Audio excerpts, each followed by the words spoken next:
என்னங்க எனக்கு ஒண்ணுமே சொன்ன ரசிகர்களுக்கு வெற்றிமாறன் அவர்கள் தெளிவா பதில் கொடுத்திருக்காருங்க. வட சென்னை 2ஆம் பாகம் இதுதான் சிம்பு அவர்கள் நடிக்க போறதா பல வதந்திகள் வந்ததுங்க. இது வெற்றிமாறன் அவர்கள் முற்றுப்புள்ளி வச்சிருக்காரு. ஆமாங்க, வட சென்னை 2ஆம் பாகம் கண்டிப்பா தனுஷ் அவர்கள் தான் பண்ண போறதா வெற்றிமாறன் அவர்கள் சொல்லியிருக்காரு. அதே நேரத்தில் சிம்பு அவர்களை வைத்து எடுக்கக்கூடிய திரைப்படம் வட சென்னையில் நடக்கிற கதை தாங்க. இருந்தாலும் வட சென்னையில் நடக்கிற சமகாலத்த கதை தான் இந்த படத்தில் நடக்க போகுது.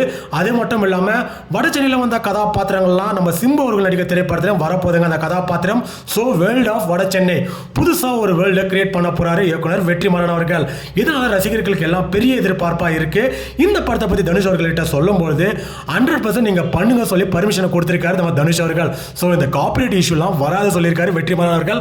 அதே நேரத்தில் வாடிவாசல் எப்ப பண்ண போறீங்க கேட்டா கண்டிப்பா கூடிய விரைவில் பண்ணுவாங்க. அதை பத்தி அப்டேட்கள் வரும், காத்திருங்க சொல்லியிருக்காருங்க. இனிமேட்டு அப்டேட்கள் வந்துகிட்டே இருக்காங்க, காத்திருப்போம்.